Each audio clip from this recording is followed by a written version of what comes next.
No rain fell on the track overnight and the dust quickly swallowed up the whole circuit.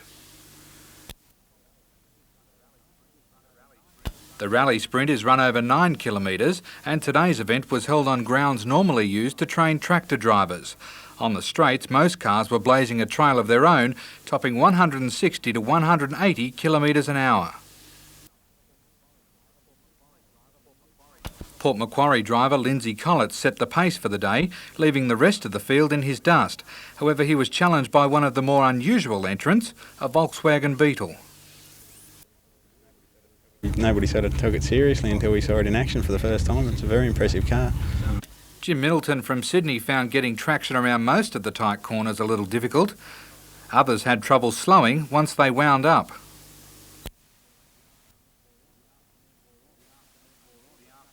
As the afternoon wore on, the track became more chopped up and horsepower often took over from skill.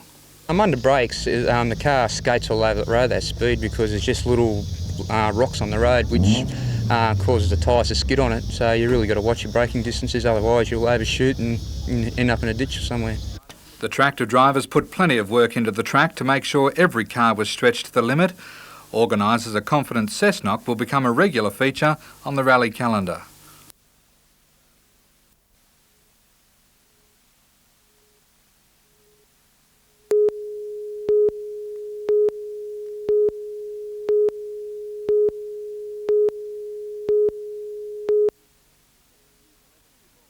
Students from years 11 and 12 make up the sides and most of the better teams contain boys who are playing grade football for their local weekend clubs.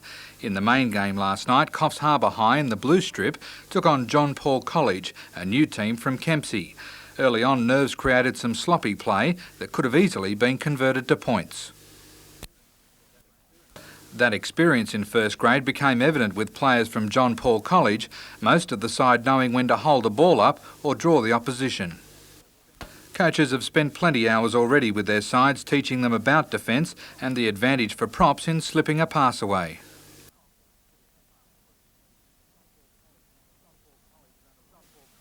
John Paul College ran away with the game, trouncing Coffs Harbour High 22-4.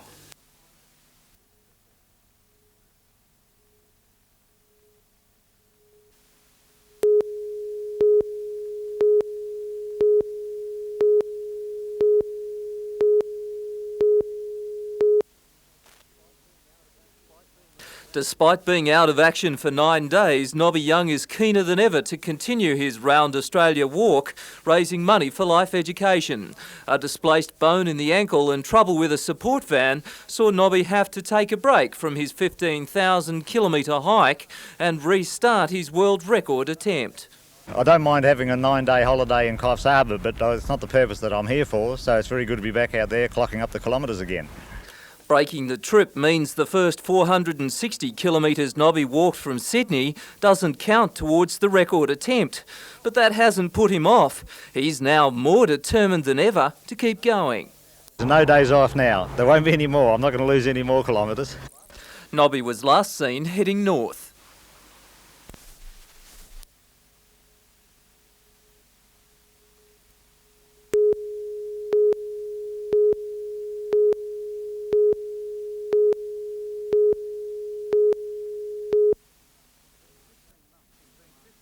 It's been 15 months since the last race at Taree and officials say more than 2,500 people came along to check out the track today. The course is now based on sand and had plenty of drainage work done to make it usable in all weather, and it seemed appropriate that horses out of their maiden run try the track first.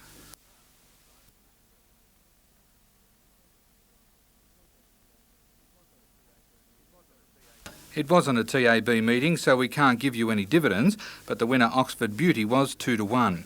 The second race of the day was the Open Handicap over 1,000 metres, and a great result for Taree trainer Ross Stitt.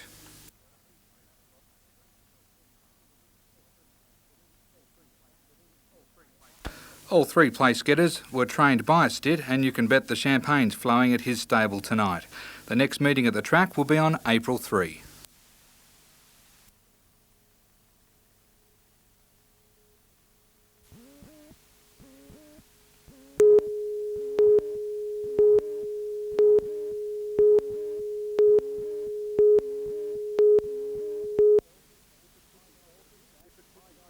If it could be belted, bashed, tie-dyed or kneaded into something pretty, it's a fair bet you could find it among the 105 exhibition stalls at the craft fair.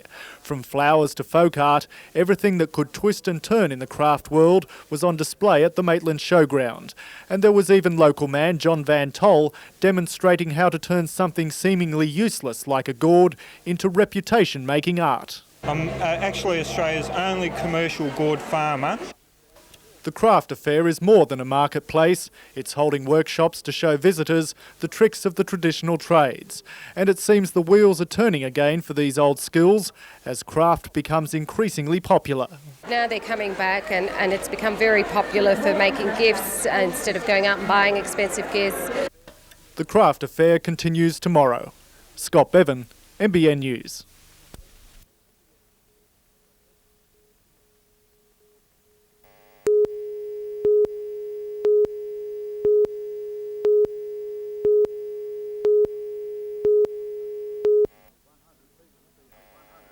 Nearly 100 people teed off this morning for the round. Every cent from the entry fees has been donated to Telethon's Cancer Research Appeal. The tournament may have lacked the big names and the large paychecks, but it was all in the name of fun and helping the community. Some people had trouble finding their way clear of the bunkers, however they could still manage a laugh. But the highlight for the day was a putting shootout. The eventual result? Everyone was a winner.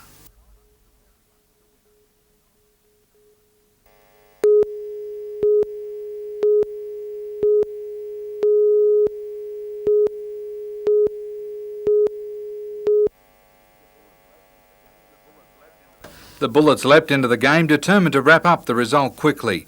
They've worked hard on their defence in the off-season and last night it paid off. Brisbane scoring sensation Leroy Loggins didn't make it onto the court because of injury, but you couldn't tell he was missing.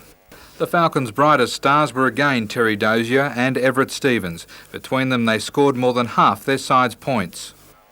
But it wasn't enough to stop the Bullets. They ran out winners 106 to 92.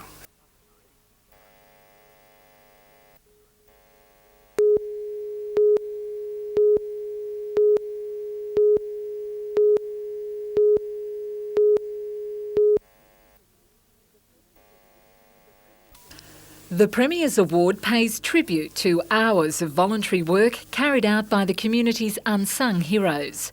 Local members and council representatives were on hand to offer their congratulations to 12 recipients from Newcastle and Lake Macquarie. Those chosen for the honour have worked tirelessly in a number of areas, including pensioner associations, hospital work, the Red Cross, entertainment and adult literacy. Don Whiteman has been involved with mental health care programs in the community and is well known for his activities with the Boolaroo Pensioners Association. At 74, he says keeping active is the secret to success. Look ahead, look happy, look healthy. Keep up your walk in particular and say you love people, you love Australia, you love kids in particular. Anybody who loves kids and dogs is a winner with me, and I love kids and dogs.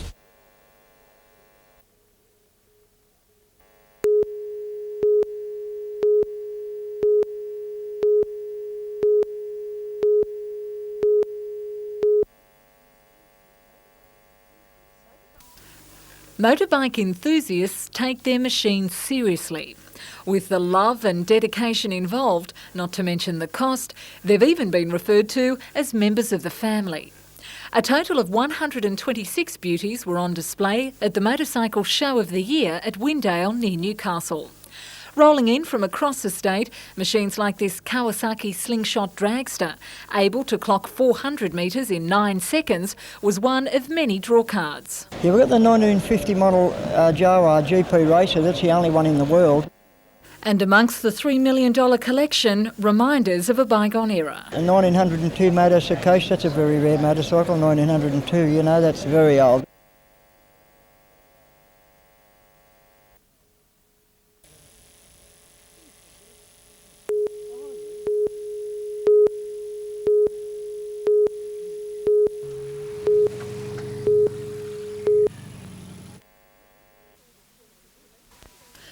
Police say they were called to this house in Barrenjoey Road, Ettalong, around 5 a.m. after a neighbour complained of loud music. While investigating, they heard a number of shots being fired from a cabin located at the rear of the house. Backup units from Gosford, Terrigal and the entrance were called in, the area cordoned off. During the next hour, more shots were fired through the cabin walls. Then 2 men appeared at the front door, seemingly unaware of the police presence. After a scuffle in a laneway, both men were taken into custody. A search of the cabin revealed a small amount of cannabis. Police questioned and later released a 25-year-old Ettalong man. The other 31-year-old man, also from Ettalong, was charged with 5 firearm offences and drug matters. He's been released on unconditional bail and will appear in Woy Woy local court on April 13. Melinda Smith, NBN News.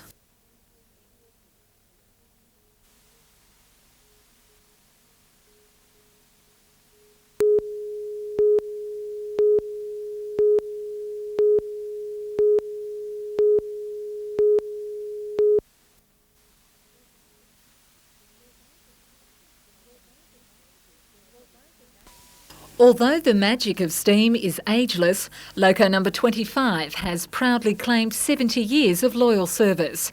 Steamed for the first time in 1923, the 10-class Loco and her 13 sisters hauled coal from Cessnock to Maitland until 1983, when they were replaced by government diesels. 4 years later, number 25 took her place in the history books when she was commandeered during a 3-week sit-in by a band of workers, protesting against Coal and Allied's closure of the Hunters Richmond Vale Railway. Today, hundreds of well-wishers climbed aboard for the celebrations.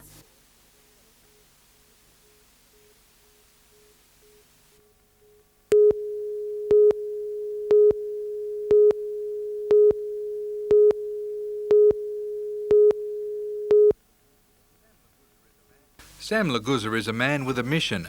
A few years ago, he was forced to give up work and decided to dedicate his energies to becoming a champion bowler. His selection in the Australian side follows a growing list of players from the Cahaba club who have represented their country.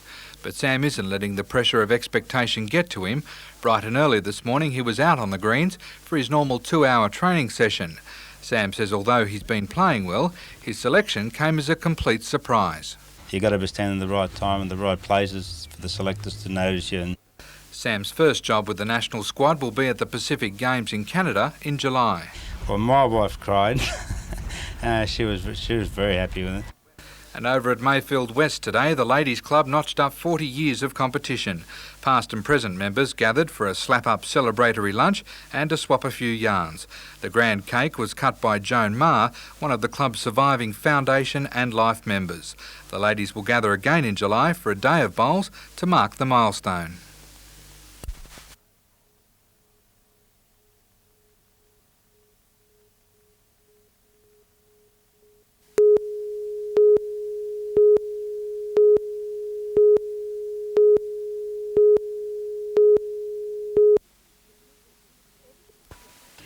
Ever since the purchase of his Landcom block 2 years ago, Blake Dormand has had to fight a constant battle to start and continue building his house. 2 years later, it's a nightmare. Not so much a dream. Mother Nature provided the first hurdle. Every time it rains, runoff from nearby Bulls Garden Road flows through his property, washing away hours of work into his neighbour's backyard. Oh, you can't do anything. As soon as you put anything in the ground or on the ground, just the first time it rains, it washes away. You've got no idea the volume of water comes down. But according to Mr Dormand, the biggest struggle has been with Lake Macquarie Council and the Department of Housing, both refusing to take any responsibility. My understanding, after 2 years of correspondence with everybody that'll talk to me, it's rests squarely with the council. It's their road. Landcom have developed it, moved on. The damage bill has already reached $80,000. This sewer trench was only dug out over the weekend. According to residents, council promised some years back to curb and gutter the road. But like the endless requests from Mr Dormand for help, it seems that commitment has been washed away. I've got too much invested in it, I can't just walk away from it. And who's going to buy a hole in the ground like this? I just have to, I'm at the mercy of the council. However, this afternoon, a spokesperson from Council said the Department of Housing will provide $100,000 in funds to solve the problem. And although there was no immediate solution for residents, drainage work is expected to begin by the end of the year. Melinda Smith, NBN News.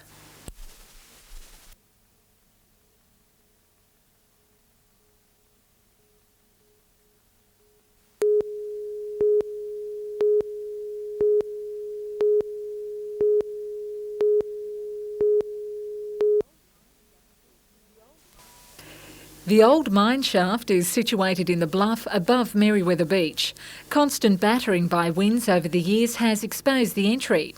With the help of a 90-tonne crane, 105 cubic metres of slag was used to partially fill the shaft, a concrete cap finishing the job. Meanwhile, a popular stretch of road for beachgoers in Glenrock State Recreation Area will be closed tomorrow. Dudley Beach Road will be graded and sealed to prevent further erosion. It's the second time in the past 3 months the National Parks and Wildlife Service has had to make repairs due to heavy rainfalls. The project is costing $10,000. Work is expected to be completed by Easter. Melinda Smith, NBN News.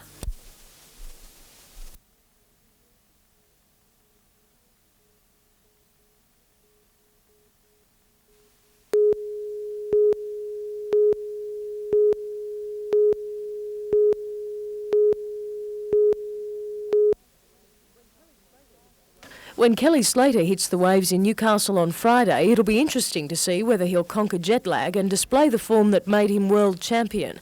A few apparent visa problems have delayed his departure from the US, and when he flies into Australia on Friday, he'll be literally out of a plane and into the surf. Kelly's flown from his hometown now to Los Angeles, trying to process his visa. Hopes to catch a plane on Wednesday leaving Los Angeles. He'll arrive in Australia Friday morning. We will then postpone his morning heat to put it on the afternoon and fly him straight up to our Pelican and transport him into the contest.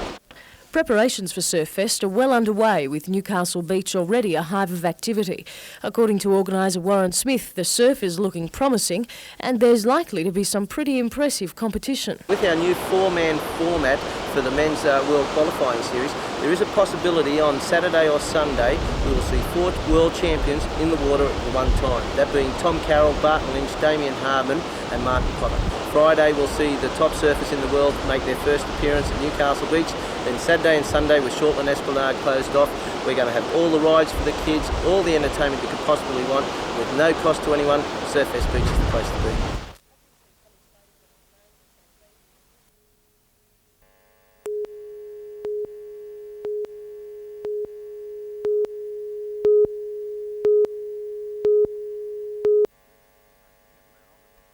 Tony Kemp ran onto the field determined to put 6 months of frustration behind him. He spent most of last year on the bench due to a shoulder injury, but yesterday there wasn't a hint of pain. Kemp split the Maggies time and again, showing the flair that brought him to Newcastle 6 years ago. His day was capped off with a bustling try. I went out there with the attitude yesterday just to give me maximum that I could give. And there's a special reason why Kemp is slashing away at the opposition. His contract is up for review this year. There's a lot of pressure on me, you know. My future's in my own hands at the moment. I've got to make sure that I play well and consistently throughout the year to hopefully secure my future. Just when we will see Kyle White in the future will be determined by the judiciary tomorrow night. The White episodes didn't quieten the Knights down, they actually hyped them up. After Kyle White sort of knocked Paul Marquette out, I think we sort of all lifted there and the crowd gave us a bit of a cheer, you know, the Knights chant going on the hill, so you know, we all sort of lifted, we could smell the victory and we came away with it. The inspiration was so strong it had the Knights pushing for a try right up to the final whistle. While the result was pleasing for coach David Waite, he now has the unenviable task of deciding who to leave out or who to include in next week's side.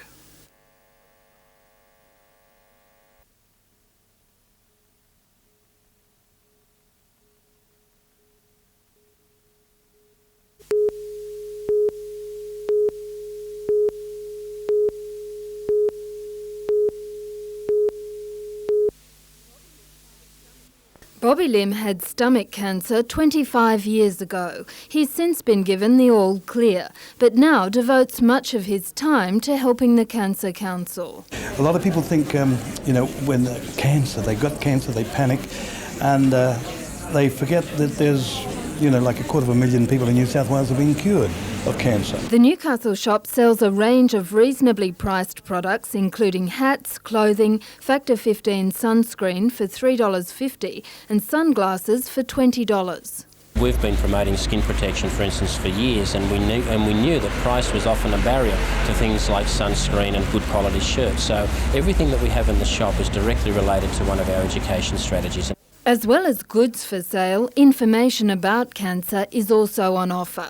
Jane Anderson, NBN News.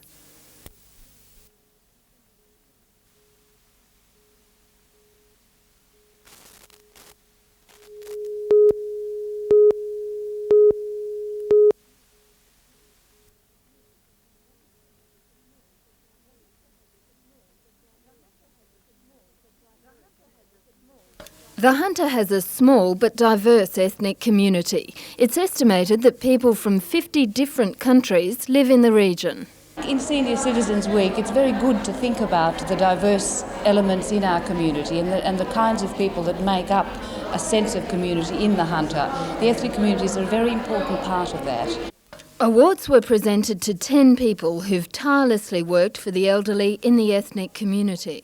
Generally voluntary work. It's been work that they've undertaken, many for very long years, ever since their arrival in this country when there weren't any services and there weren't any supports. So they have really been the mainstay of survival for many of our people.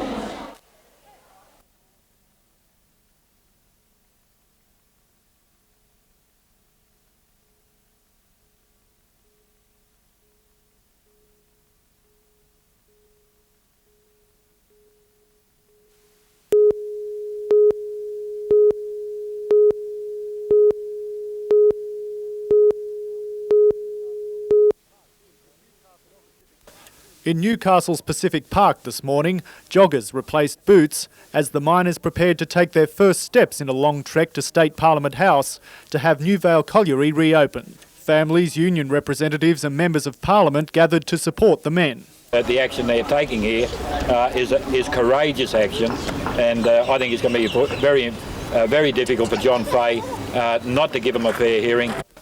The miners see the march as the final grasp at having Pacific Power approve their lease proposal for Newvale. We've tried everything else, wrote letters, been to Parliament House, he's still got an answer, so this is virtually the last go, isn't it? Just after 10, they set off down Hunter Street. Passing through Charlestown, the miners stormed Pacific Power's offices, only to find them empty except for 2 security guards.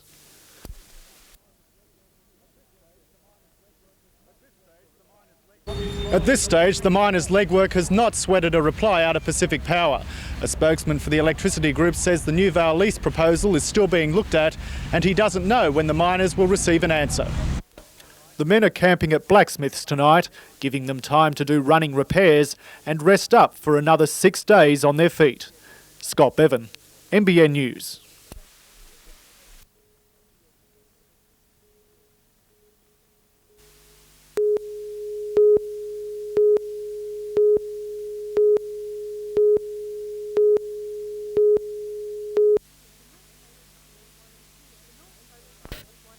The North Coastline was one of 2 in the state where ICAC investigations revealed corrupt activity. The North Coastline stretches from Maitland to Brisbane. It was here ICAC found that between June 1989 and December 91, State Rail employees and 2 companies, Earthline and Gillard Plant Hire, were involved in a $1 million scheme which included the falsification of invoices. North Region Freight Rail Manager Bruce Hall has described the rorting as a sophisticated system, but says State Rail did have some inkling. This was brought to our attention in October of 91 by ICAC, and we took steps to investigate them. Mr Hall says the 2 employees dismissed as a result came from Newcastle and the Grafton area. ICAC has recommended criminal charges be considered against several people involved in the corruption scheme. Visiting the Hunter today, Transport Minister Bruce Baird warned that there could be more action to come. I want to follow that through even more as to how did this actually happen. And when I get a full report on that, then we will be moving again. Out of all of this, Mr Hall believes the findings have served some good. Enabled this organisation, Freight Rail, to look at its systems and take as much steps as it can to ensure that this never happens again. State Government has given the Rail Authority a June deadline to complete an inquiry into its auditing procedures. Catherine Lamond, NBN News.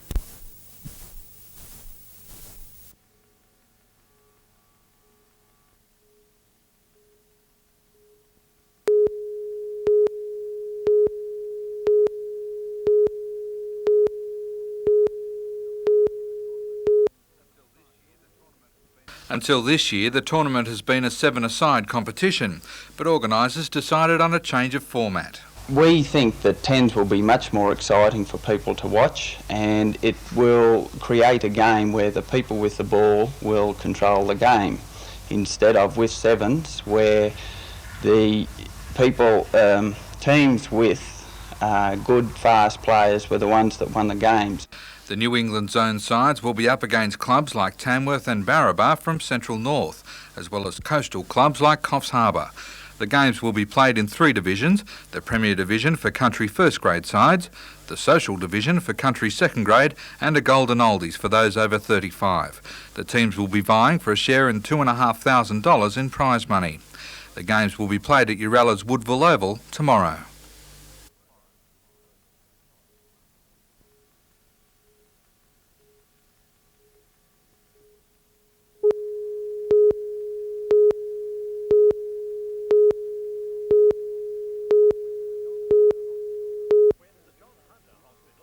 When the John Hunter Hospital took over maternity and paediatric services in the region 3 years ago, these wards at the Mater fell into disuse. Now $3.4 million has been made available for the transformation of the top 2 floors of this building into a haematology unit, a cancer treatment centre, a 29-bed acute medical and surgical section and office accommodation. Work will begin soon and will be completed by the middle of next year. Certainly is a very positive step forward, and again a security for the Mater in its role for the Hunter. Hundreds of invited guests were on hand today for the official opening of the $4 million Mercy Hospice in the Mater grounds. Health Minister Phillips paid tribute to the determination of the people of the Hunter to help themselves. It is a mark of the community spirit here in Newcastle that this hospital is now being officially opened. NBN Television should also be highly commended for their role in coordinating the telethon, which provided the necessary impetus and the necessary funds. The Bishop of Maitland, Leo Clark, blessed the new facility before joining the minister in unveiling a plaque. And the cutting of a ribbon was the cue for the release of hundreds of coloured balloons. The idea behind the palliative care unit is to give those nearing the end of the struggle with illness the best possible surroundings. Palliative care extension, both here in the hospice and palliative care at home, is the health system responding to the needs of the community in wanting better care right through to death.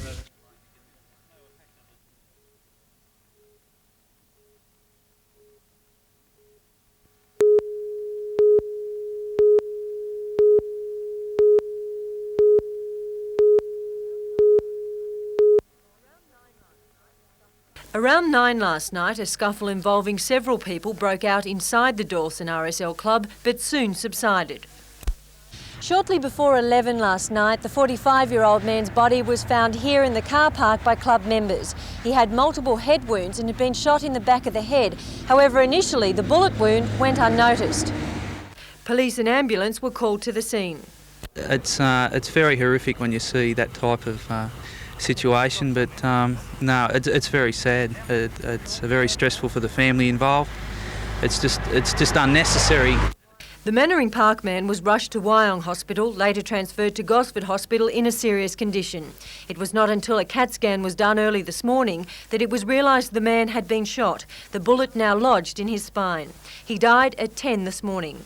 Around the same time, a 45-year-old man from San Remo on the Central Coast walked into Redfern Police Station in Sydney, surrendering himself. At lunchtime, Toukley detectives and the police scientific squad found a .22 calibre rifle and some bullets in bushland about 4 kilometres from Dawson RSL. Toukley police are appealing for anyone who may have seen the incident to contact them. A post-mortem on the dead man's body will be carried out in Sydney tomorrow. The incident has rocked the small community of Doyleston. I think it's very hard on the community. It's got to be devastating. Catherine Lamond, NBN News.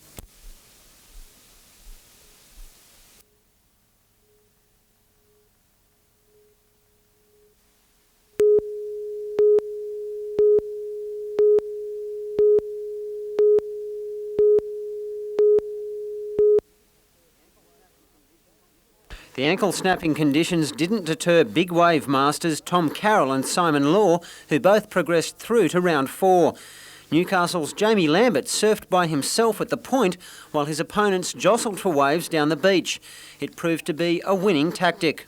While the other competitors ran down the beach, I snuck around the back and headed down the stairs and ran out the point, and the waves seemed to come my way. In the next heat, local lad Chad Edser wasn't so lucky. Left needing just one more wave, he was eliminated by American Jeff Booth. The women hit the water for the main event of the Drug Offensive Pro. Four-time world champ Wendy Botha survived a nail-biting heat with young Gold Coaster Trudy Todd. She surfed good, she's a good surfer, but hopefully that's all they expect income so we can surf the point tomorrow. Pam Burridge also progressed despite a dubious interference call. It's a ridiculous rule. There should be a priority buoy out there which would eliminate that. What they do is they allocate priority, and I couldn't even see my opponent, let alone interfere with us.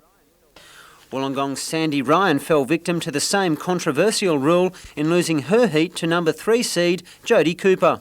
It was a peak and she went left and I went the right, and there was kind of a peak in between us, and I didn't even know she had priority. That's how bad it was. The women's event will wind up tomorrow, the men's on Sunday. Bruce McKenzie, NBN News.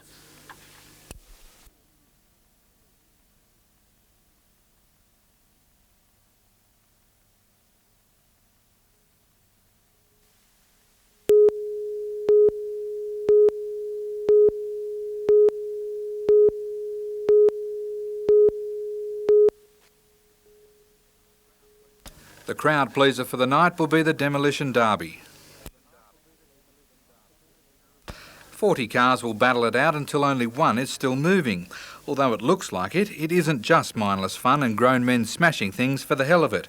They're actually battling it out for the New South Wales Championship. The winner picks up $1,500 and the driver who pulls on the biggest hit grabs $500. The more serious event will be the end-of-season sprint car race. The big clash will be between Brooke Tatnall and Gary Rush. Both have been neck and neck in the competition all year. Racing gets underway tomorrow night at 7:30.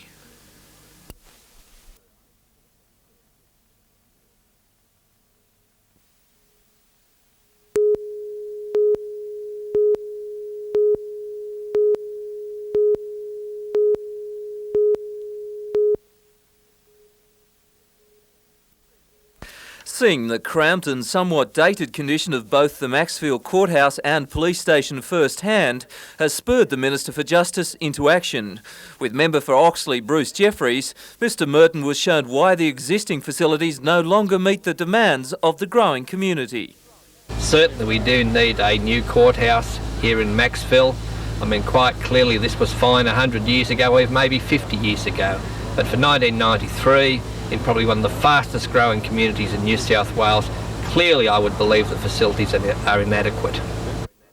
Mr Merton says he will meet with Minister for Police Terry Griffiths to discuss the possibility of a new police station and also raise the issue of the courthouse in Parliament next week. The Minister indicated today he will be going back to Sydney. We'll have further discussions next week, and I can assure you, in the Minister's office next Tuesday, following up this matter, and I hope that towards the end of next week, the Minister, after talking to the Treasury, can make a very positive announcement.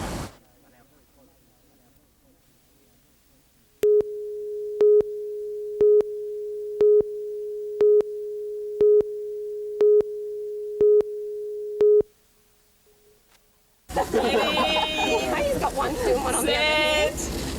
Go!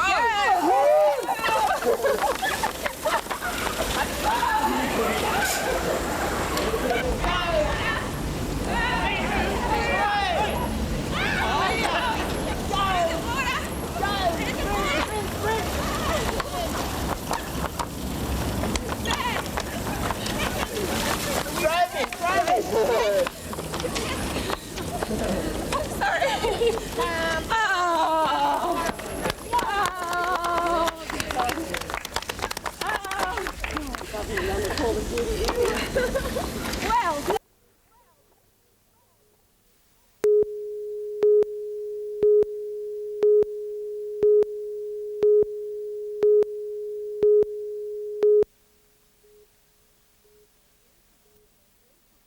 Police were back at Rose Point Park today searching for clues to the death of 49-year-old Janice Hildegardner. A post-mortem revealed she died as a result of multiple head injuries. Police today found a rock which they believe may have been used to kill the mother of two. Mrs Gardner's body was found around 2 p.m. yesterday under the New England Highway Bridge. She'd been reported missing after she failed to turn up for work at a local hotel that morning. Police are requesting anyone with information about the incident to contact Singleton Police. And a 45-year-old man has been charged with the murder of a Mannering Park man at Doyleson RSL Club on the Central Coast late on Thursday night. The offender is due to appear in Wyong Local Court on April 14th.